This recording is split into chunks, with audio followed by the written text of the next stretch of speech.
Here we go. Spoiler alert, audience.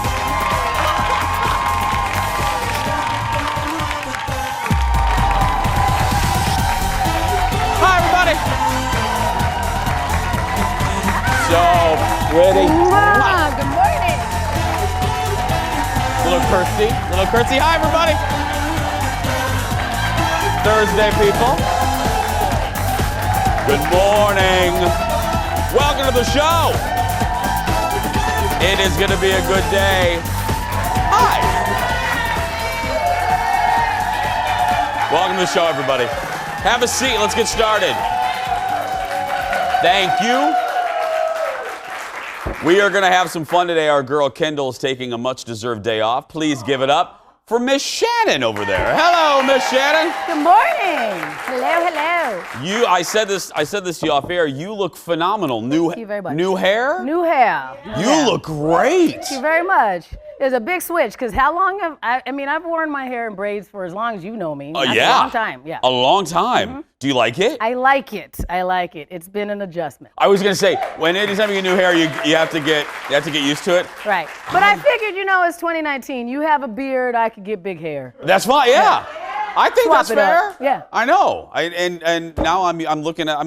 Now it's very weird. I don't know about you. Maybe you'll get to this point with the new hair. When I see pictures of me without the beard, now it's official. It looks weird to me. I look like I'm 14 years old. And then that's why we have a new. We redid the Open for a couple months because it's just. And then the wall behind you, people keep asking if we're gonna put a beard on that thing. I think we're just gonna draw Crayola crayon. We're gonna Crayola crayon or something. You can do it. Remember when we were kids, they had that magnetic beard thing magnetic thing. Yes. You can just do that. Or little color forms. We'll just put a little color form beard on it. Yeah. I like it. Anyway, if I seem like I'm in a really just a little extra good of a mood today, it is because I'm so excited. I've been waiting for this for years. The best law ever written into law goes into effect today, and that is the left lane slowpoke law.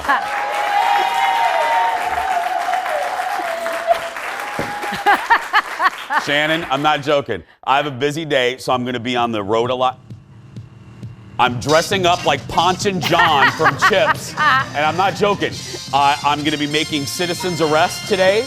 I bought a cop outfit. But like Reno 911 style, I have short shorts. Yeah. I have the Eric Estrada glasses. I just need a motorcycle, and then. Do you know how to ride a motorcycle? No, that's no. Okay, fine. But and I'm gonna go around. I bought a second megaphone, and I'm gonna be going up to. Ma'am, you're going 52 and a 55. Pull over. I'm taking him right to jail. Oh, I'm taking him right to jail. You cannot citizen arrest people for going too slow on the highway. I think you can. I think you can. I'm going to practice on Alexis. I told her I'm going to practice. I'm going to have Alexis drive in front of me slow, and I'm going to pull her over. And I just picture you on like a tricycle, like just scooting like this. No. Like, excuse me, pull over, ma'am. Like, you have no idea. It's one of those. It's the bane of my existence, and because I don't get it. It's an easy concept. It's just, I'm not advocating speeding. I'm advocating that the flow of traffic moves like it's supposed to move. Because one person, and it's just a lack of awareness. Here, if I'm passing you on the right, chances are you're a bad person. I'm just joking. I'm really, Aaron? I'm kidding. But that's the whole thing, because it forces people to pass you on the right, which study after study says that's inherently more dangerous than speeding a little bit. It is. It's every study that's ever looked at this. I like how intense you are about trying to convince us all that your particular pet peeve is now ruining all of the Twin Cities. It is. It is. Why do you think it was signed into law? It was signed, and then the hands-free law. Yes. That goes into effect today. Yeah. But I'm on board with that. I am too. But I read some caveat, like if the phone is attached to you some way, it's different. So there are memes going out around the world, around Minnesota, with people rubber banding their phones on their heads or something. So there's a caveat to the law. I don't know. I am all for. It's only like $5 to go get one of those plastic things to put your phone down. Put your phone down. Put your phone down. I agree. So if you see me, I have a white car. If you see me behind you honking, pull over because I'm going to be on all the roads today. Yeah. Let's get started, everybody. It's time for the hot dish. Here we go.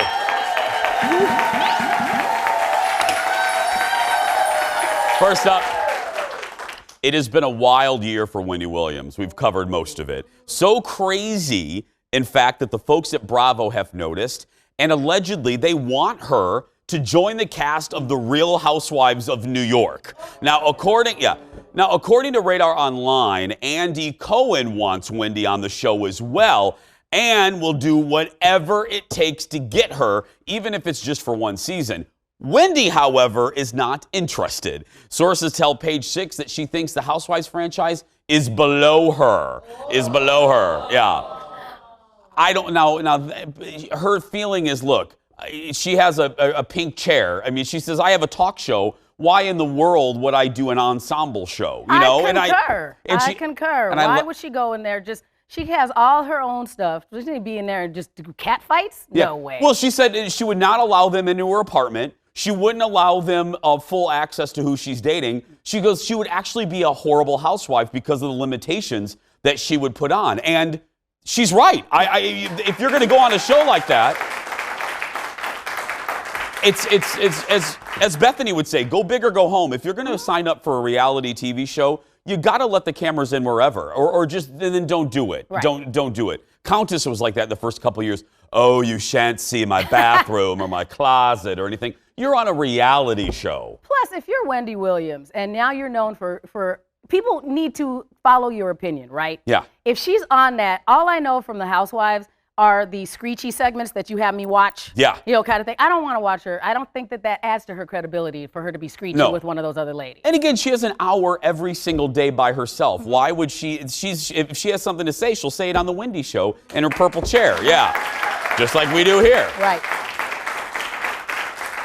Not that I'm being asked to join the cast of The Real Housewives of the Twin Cities, but I mean, if there was, yeah. I'm not talking.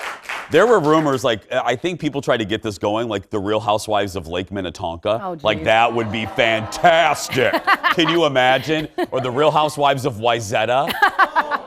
I mean, just film it at Cove, for heaven's sake. I mean, just get a camera crew in that place. Next on the dish, the new season of... Oh, this is good. And I know you have a lot to say on this one. This is all over the place. The new season of Comedians in Cars Getting Coffee with Jerry Seinfeld hit Netflix recently. Okay, now you think, oh, that's fun, Jason. We're just going to talk about that. No, what we're going to talk about is what happened in one of the episodes. Now, that's Jerry Seinfeld's show, and it's his interview, an episode with comedian Bridget Everett, that's getting a lot of buzz, and you're about to see why. Look at this. You know, I'm good friends with that's his best I don't friend. like him. At all. Oh, no. At all. In fact, I have a particular feeling about him. I had kind of forgotten about him. Mm-hmm. And then there was a little article about him in the paper. Mm-hmm. And even in that, there was a veiled reference to his dislike of what I did. Really? Anyway, it didn't have my name, of course. He used to rail against comedians if they weren't as wild and dangerous as he was, because he sucked. Wow. And even Bridget Everett, right after that, Bridget said, Jerry, I have never seen you like this. And he went on to say, he goes, he only did that voice because he had no act. And the voice was his act. Well, folks on the internet are trying to figure out, yeah, girl, I went right on the Google after that, trying to figure out who Jerry's talking about. And here's what we know. Bridget is a good friend of the mystery man. Okay, that's one of the clues. It's someone who Jerry had forgotten about, clue 2, and it sounds like the guy was best friends with John Belushi.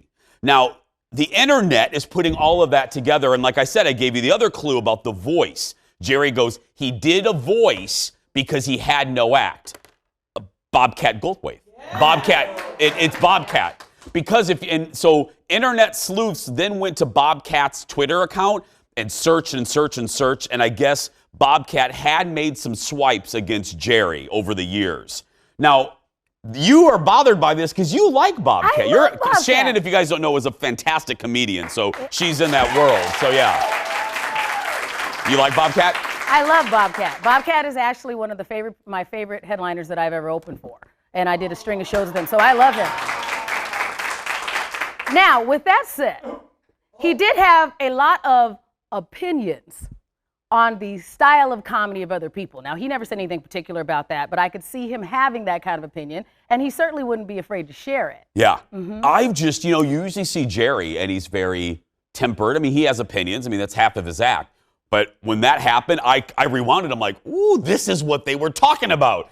And Bridget Everett was kind of stunned. Yeah. Sitting there which, by the way, that was a great episode. I love Bridget Everett.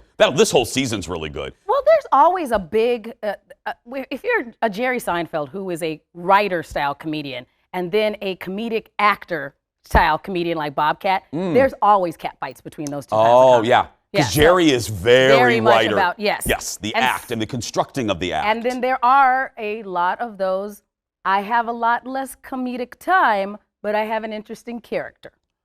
Got it. That causes friction. And is it fair to say that's Bobcat? Yeah. That's Bobcat's act? Yes, he was super, super great to work with, though. And by the time I started working with him, it was after all of the Police Academy movies and all those things that you knew him for. So he had created more of an act. And he was also, the thing that he was doing to be edgy, he has a bunch of these films that nobody's watched because they're kind of super edgy for no reason. Well, because people thought it could be also Gilbert Gottfried. But I would think it was Gilbert. But they said, Gilbert isn't, because the comedian also talked about how dangerous he was. Gilbert's not really a dangerous comedian, so that's why they marked, even though Gilbert does voices, they marked Gilbert off the list because he's not a dangerous, who in the world is afraid of Gilbert Gottfried? You know what I mean? So I think it's Bobcat. Okay. Yeah. We'll see. I love it. You can see all the episodes of Comedians in Cars Getting Coffee on Netflix. Jerry moved over to and this is such a good season. Watch the one with Eddie Murphy as well. A big pro. Oh, it's so good. It's a great one. Go get another cup of coffee. We're going to take a break. We'll be back right after these words. More hot dishes coming out of the oven. Next, Dax Holt will join us live with basic confirmation that Shawn Mendes is mixing business with poolside pleasure. Then, Daily Double. He's a 5-time Jeopardy champion, and he's from Minnesota. Sam Cavanaugh is live in our studio, and we want to know what it is like to be on one of the most popular game shows in history. And then, if Sam thought Jeopardy was hard, wait till he faces the guy in our office that thinks he truly knows everything. Sam's playing Jason Jeopardy. Just ahead.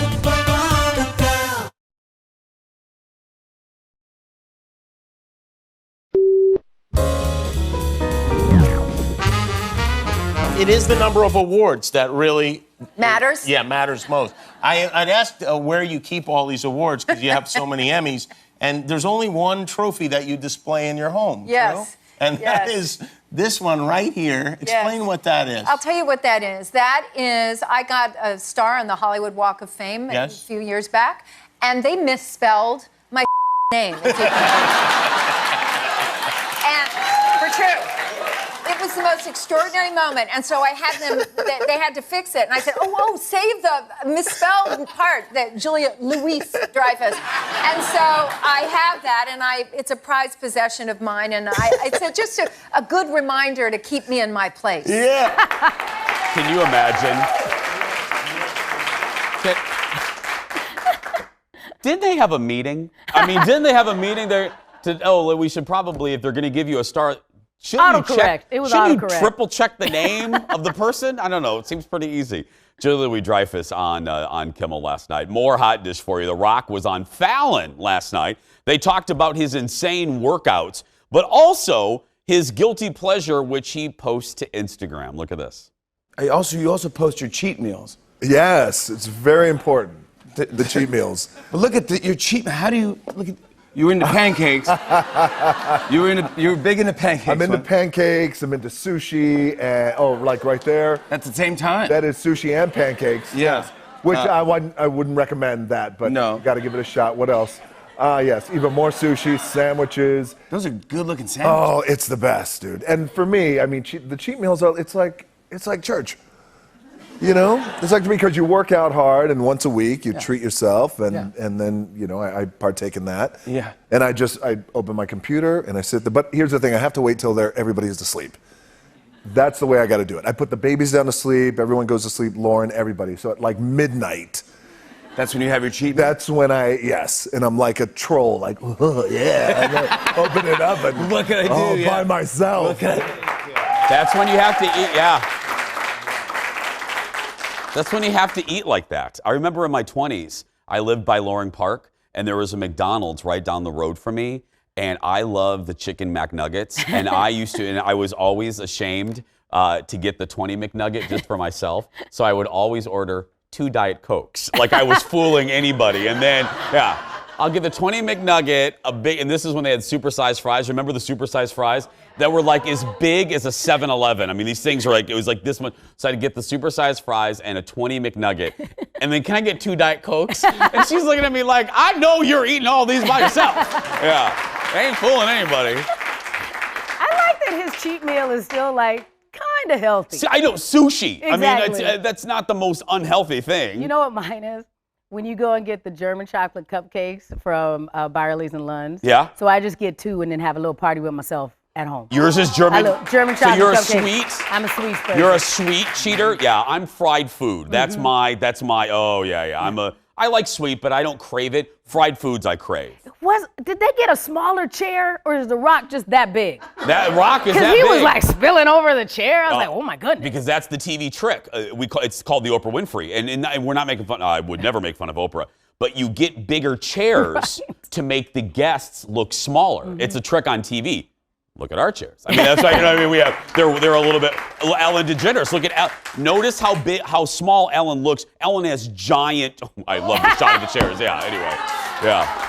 But notice next time. The rock stars in the new Fast and Furious movie Hobbs and Shaw, which hits theaters tomorrow. I can't wait to see that. Next in the dish, we're learning a bit more about how much Netflix is willing to pay to make all that original content, all 800 movies we see. One of the priciest projects is called The Irishman, and it's directed by Martin Scorsese. That's why.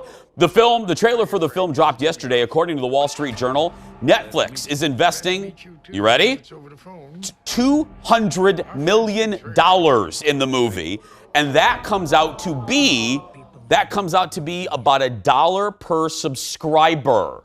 It stars Robert De Niro, Al Pacino, and Joe Pesci, and it could actually have a shot at an Oscar. Netflix is also spending big on a new Dwayne Johnson movie called Red Notice, which also stars Ryan Reynolds and Gal Gadot, who's Wonder Woman. So, yeah, that's a lot of money, though. They better get a big return on their investment for that. But how many more people are going to pay for Netflix subscriptions? Well, their numbers have dropped a little bit since that last price raise. Right. And I don't know if that kind of thing's worth it. You know the movies that get the most viewership according to everyone's data? David Spade and Adam Sandler movies. You know how much those movies cost? You know how much those movies cost? $17.50. I mean, you know what I mean? Still ahead. What's it take to win on Jeopardy? We've got a 5-time champion in the building right here from Minnesota. But next, we're checking in with Dax Holt. He's a winner. And the latest on Hollywood's newest romance that you're looking at right there. Is it fake? Is it for publicity? We'll find out when we come back.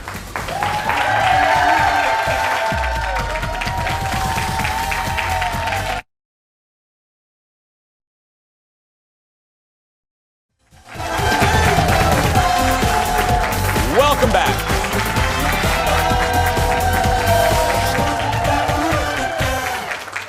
Very fancy there, photographer Eric. That was beautiful. Our half-hour hot dish continues this morning with our Insider to the Stars. Ladies and gentlemen, please give it up for Dax Holt. Good morning, Dax. Hello. Good morning, Jason. Good morning, audience. How you doing? I'm doing good. How about you guys? Good. I should even ask. I know the answer. How's the weather there? Don't ask. I don't really care. I'm serious. Weather's actually pretty nice. Hitting up Disneyland California Adventure today, so it better get good. Are you now? Why now? Why would you say that? You know I'm going to be jealous. You know I want to be there. Well, it's a part of my Visit Anaheim thing where I'm the spokesperson, so I'm going over there to hang out for the day, give people tips on what they should be doing in the summertime at California Adventure, meeting some of the new characters that they've got out, doing some of the new rides that they have. So I'm very excited. So if you'd like to follow my journey, it'll be on at Visit Anaheim's Instagram. Thank you. I will. Thank you. So let's get, this is all over the place. Shawn Mendes and Camila Cabello getting hot and steamy in Miami. Is this for real, Dax? Because there's a lot of people in my life that think it's fake. So I was convinced it was fake. I thought that this was just promotion for their new song, Senorita. I was like, oh no, like they're just gonna hold hands, walk through the streets, get a bunch of press on it, until record sales go through the roof, and then they'll be over it. But I'm starting to think now that this is legit. They were hanging out in a pool in Miami, and they were all over each other, kissing, snuggling. So I'm starting to think that, it's one thing if you want to just kind of make some headlines and be photographed holding hands, kind of remember the days of like Taylor Swift and Harry Styles. However, this seems a bit different. They seem like they're in it for more than I think just record sales. I was going to say, I never understood that because that's a lot of effort. That's a lot. I mean, you got to get in the pool. You got to get a swimsuit. I don't know. I'm just saying it's a lot of effort. I don't know. Next up, video of Keanu Reeves on the set of the new Bill and Ted movie. People are so excited about this. So Keanu Reeves and Alex Winter, they have been filming new scenes for Bill and Ted 3, which is Bill and Ted Face the Music. And it looks so exciting, you guys. I don't know why I get excited watching this, because I enjoyed the movies back then, but I didn't love them or anything. But seeing them back together is very fun. We're also seeing some other characters pop up. Jimi Hendrix is in the movie, obviously someone playing Jimi Hendrix. Mozart, Louis Armstrong. So I don't know if they're doing some time warping or what, but and they're also driving around a van that's got their famous Wild Stallions, the fictional rock band that they're part of that had the air guitar. He looks so good, doesn't he, Dax? Keanu still. The thing is, what I'm always shocked about, Keanu Reeves is the most famous person online. I don't know if you guys have ever noticed this, but if you tweet about Keanu, post a photo about Keanu, he has the most insane internet presence. Everyone loves him. Whether or not you love his movies, people seem to gravitate towards him, and I don't know why. Yeah, I think he's a good guy. I think I love him. Dax, have a good week. I'm sorry, let me rephrase that. Have fun at California Adventure. Thank you. Thank you. Bye. Have a good one. Dax Holt from Hollywood Pipeline. You can follow Dax online. Oh, he's just going to rub that in. You can follow Dax online at Dax Holt. Still ahead, he fulfilled a lifelong dream, making it on Jeopardy, and even irked some viewers in the process. Sam Cavanaugh will be here when we come back. Back after this, everybody.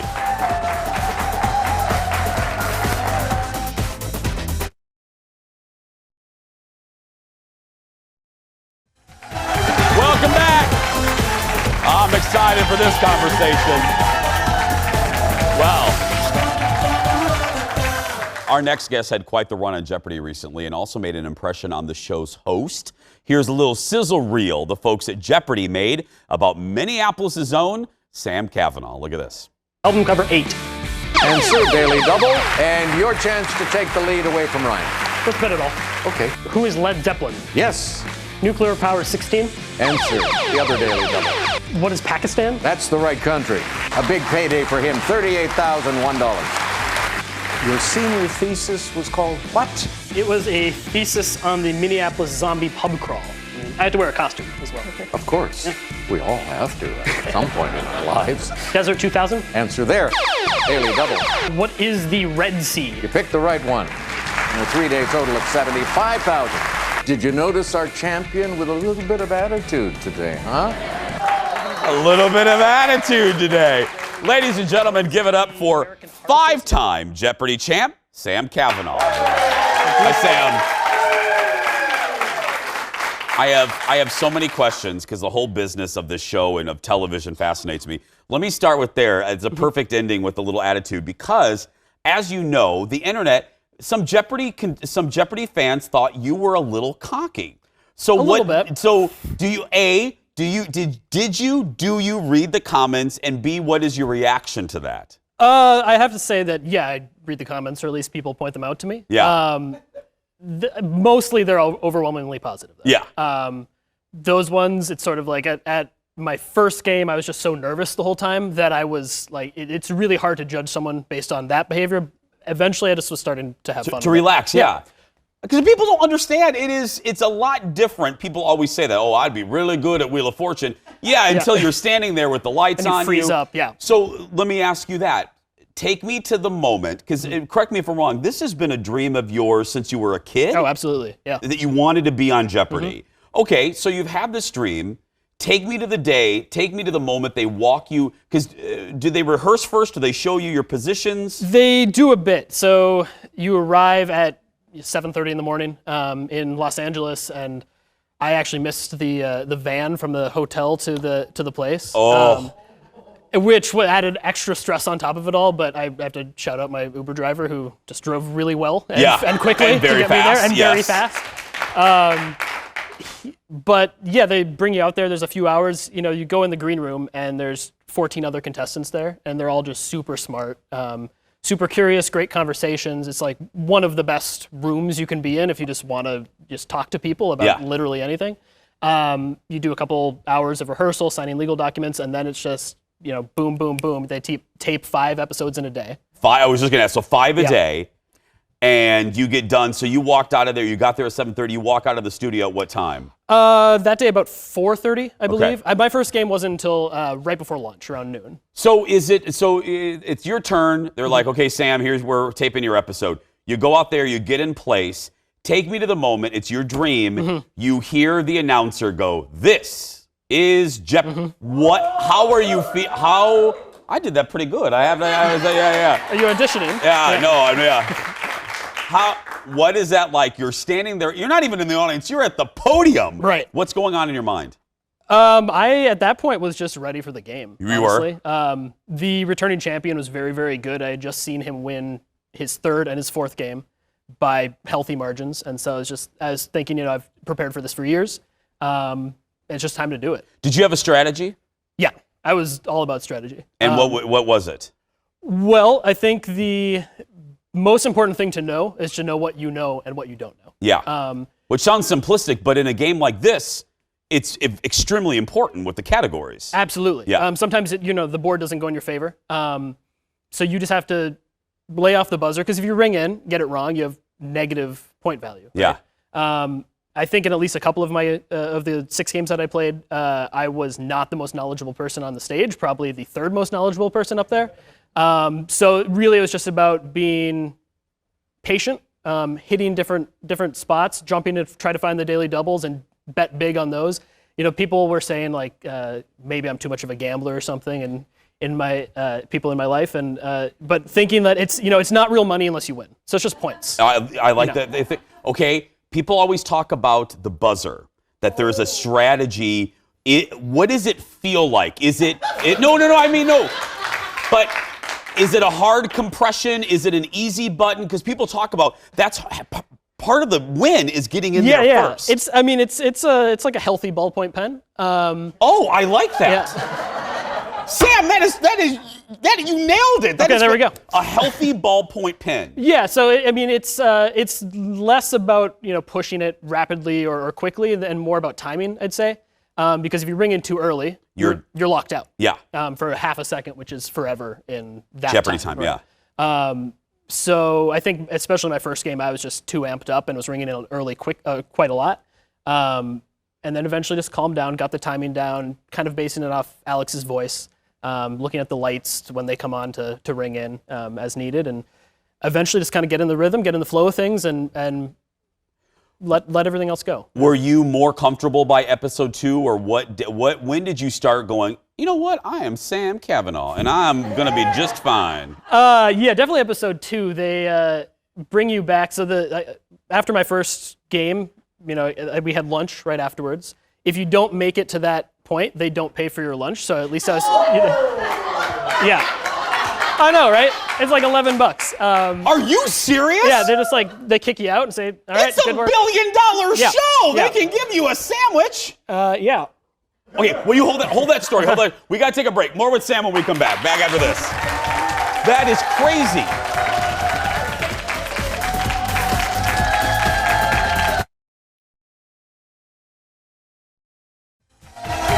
We're back with 5-time Jeopardy champ Sam Cavanaugh, whose episode aired just a few weeks ago.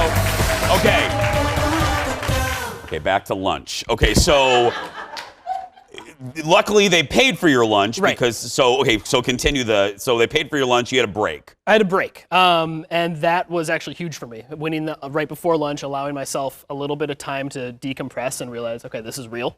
I just won a game of Jeopardy, which was obviously the main goal, and then the next one was to win 5. That was your goal. You wanted to win 5. Okay. 5 because I wanted to make it to their Tournament of Champions. Okay. And that's generally around the number that more or less guarantees. I mean, there's no total guarantee. They can pick whoever they want, but 5 seems to be the lucky number. Yeah. And then after that, there was go to lunch with the other people I'm about to play. Yeah. And were you sizing up the group? A little bit. Yeah. It was, it's sort of, we had all come in there at the same time, so we were all in the same boat a half hour before. Yeah. And then suddenly I'm the returning champion, and they're all like... looking at you like... Yeah. Like you're turning into a big turkey leg. Right, like on the Looney Tunes, yeah. But, I mean, they were great people. It was great to just spend time with them in general, yeah. Is there a category? We were talking about strategy and how the board, it's like a hand in poker. It's either you're with... what categories are a deficiency for you? Is there like entertainment, sports? Is there a category that if it pops up, you go, oh crap, Because for me, it would be like math. You know what I mean? Yeah. Although I will say that math is the only subject guaranteed to come up because you have to bet at the end. Right? Oh, yeah. So you have to do that studying. So I mean, I'd say, if someone is maybe an older generation than I am and they are used to, or they grew up with certain TV shows or something, that's an automatic advantage for them. Yeah. Right? So I was watching a lot of old movies and trying to catch up with it. Oh, really? I was going to ask you about prep. Were you watching, like pop culture-wise, were you watching a lot of, wow, I never thought about that. How many old movies did you watch? Maybe not enough. I don't know. No, I tried to. So if I tried to have, if you give me a year, be able to tell what won the Oscar that year, things like that, right? And try to watch those sort of things. There's a lot of, the show can ask about anything, but there's a lot of patterns that come up. And so a big part of my prep was just analyzing the show, analyzing myself, doing practice games, trying to build myself up to that point, being really self-critical on that, and just trying to see okay, what sort of things are more likely to come up, what are not. Yeah. And even if you don't know something, they throw in a lot of clues to come at you sideways. So they might be asking on a movie you haven't seen, but really it's the fact that it takes place in this country, and so you can narrow it down. Yeah. Let's talk about Alex Trebek. Obviously made a lot of news this year, revealing his battle with cancer. Mm-hmm. What was the mood on the set, and what was Alex like? The mood on the set was fantastic. I think everyone there, they know who they are, they know what they're doing, and they're really good at it. It's a well-oiled machine. Alex was honestly one of the most charming people I've ever met. Seriously? He seems like the real. That doesn't surprise. He seems like the real deal. Like he's just a good. He's really authentic. You don't see him as a contestant until he walks out on stage. They don't want you, becoming friends or whatever. He comes out. He takes questions from the audience and during the commercials, and is really self-effacing in a good way, and just brings the best out of everyone there. Yeah. Does he that rule, it's the same thing with American Idol used to keep the contestants separate. Mm-hmm.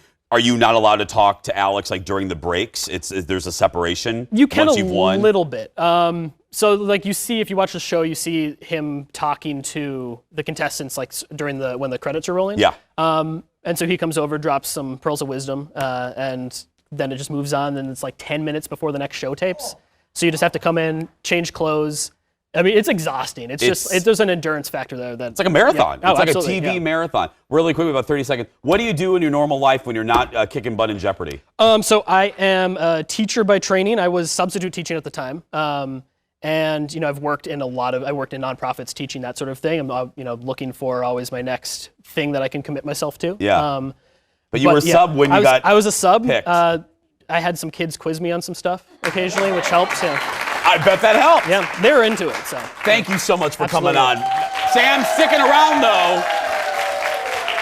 Okay. Sam is sticking around, and believe me, the entire Fox 9 building is going to be watching this next segment because we're playing a game with our Jeopardy champ with the guy in our office that we call Mr. Know-It-All. Does he? You'll see when we come back after this.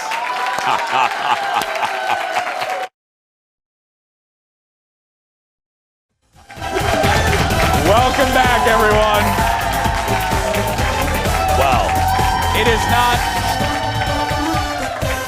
is not every day that you have a 5-time Jeopardy champion in the house, so we decided to put him to the test, Jason Show style. Ladies and gentlemen, it's game time. Here we go.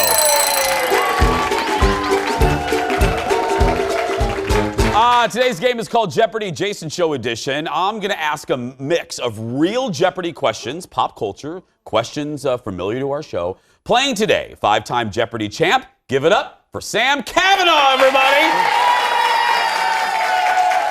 And he is a self-proclaimed smartest man in the Fox 9 newsroom. I never said that. Senior content editor. Give it up for Nick Lambert, everybody. That's right. Or as the producers call him, Know-It-All Nick. So here we go. Hands above buzzers.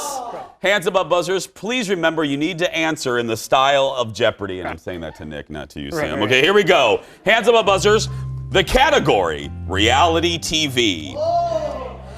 This area is home to the first Real Housewives franchise. Beverly Hills. Okay. What is Beverly actually, Sam can back me up here. You buzzed in early, so you get a penalty. You have to wait. Have to wait till the end of the question. You have to wait till the end of the question, Nick. So I will continue just for you, Sam. Oh, thank you.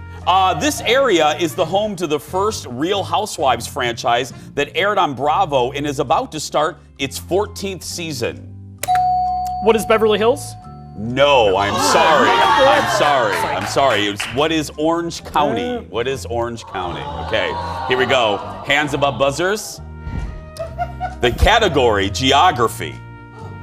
This European capital city used to be 3 separate towns. It is separated by the Danube River. Yes. What is Budapest? You are right. You are right.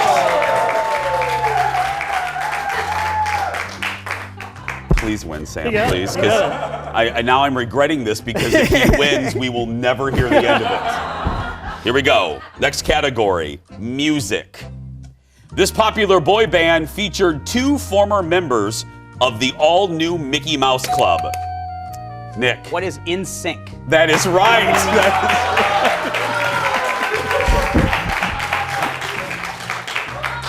Please, Sam. Do you want to go to commercial? No, I'm good. We got it. Here we go. The category, literature. Works by this Nobel Prize winning author include Song of Solomon and Beloved. Nick. Who is Toni Morrison? Yes. It is right. Who is Toni Morrison? Okay, yeah, it's working. Yeah, we got to check that. Okay. Engineers, did we do something to his buzzer? It's okay. Hands above buzzers. Category, reality TV. This man was the 3rd bachelor in the ABC franchise, and his family was known for tires. Bob Michelin. No. Oh. Yes. Who is Goodyear? No, it is who is Andrew Firestone? Oh. Andrew Firestone. No points awarded there. The score is Nick 3 and Sam nothing. Oh. Here we go. Category, toys. In 1903, with presidential permission, these toys were first marketed in the United States. Sam. What are teddy bears? Yes!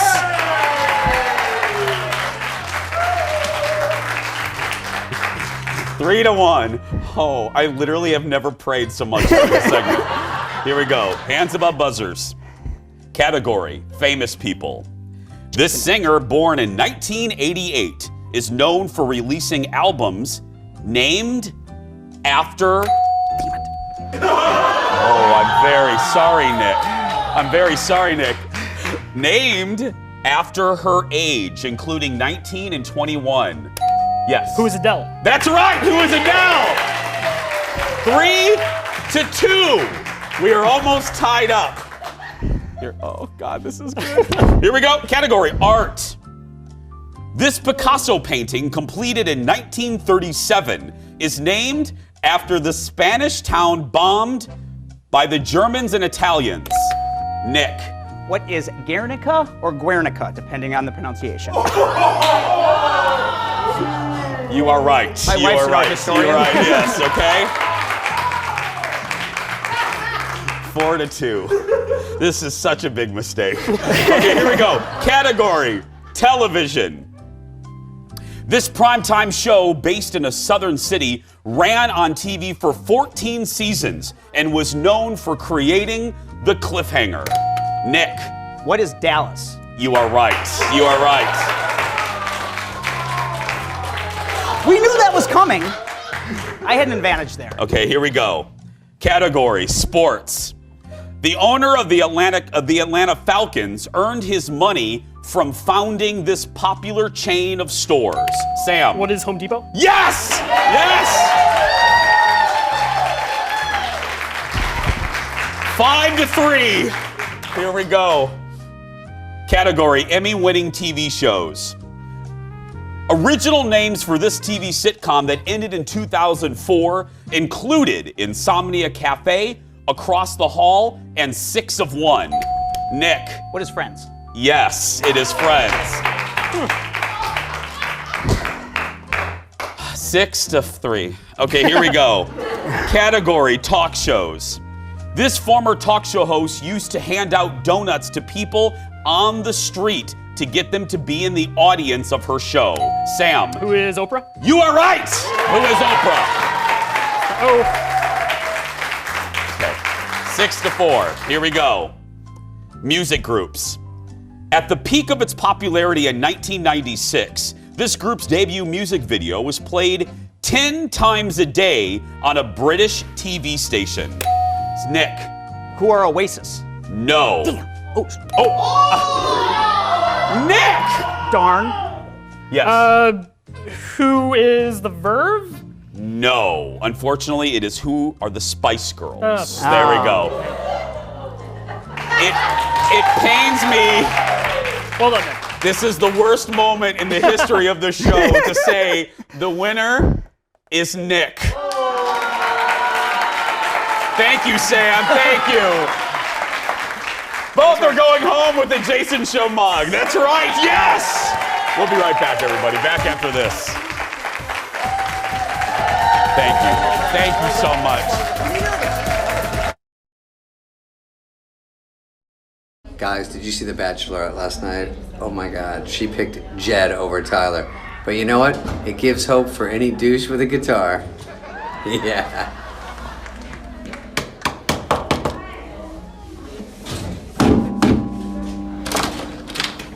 No. Well, you didn't even. I love Spade. David Spade, Lights Out, his new show on Comedy Central. Spade is also great on Instagram. We were talking about that. He's great to follow. Okay, now here we go. We have some news, and there's a little bit of controversy.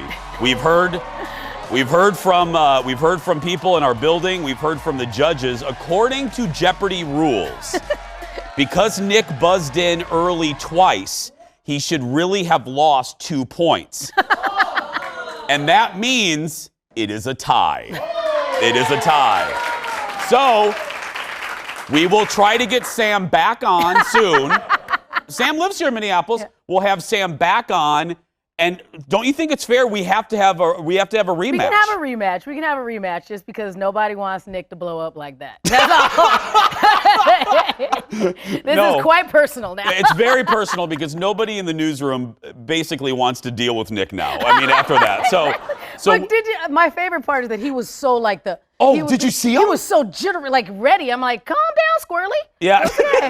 That's all right. Calm down, Squirrely. No, so we're going to get Sam back in. We'll do some more questions. And yeah, because I'm not kidding. We even heard from our boss. who was watching, and the boss, she rules. So we're gonna, Okay. Do you have any gigs coming up before we go? Actually, I'm part of a great event this Saturday called Hazel Fest, so I'm going to be there. Plus, our good friend Kat Perkins is performing as well. So you can see music and comedy. So how do people get tickets? So you can go to hazelfest.com. Hazelfest.com. Go see our girl, support Shannon.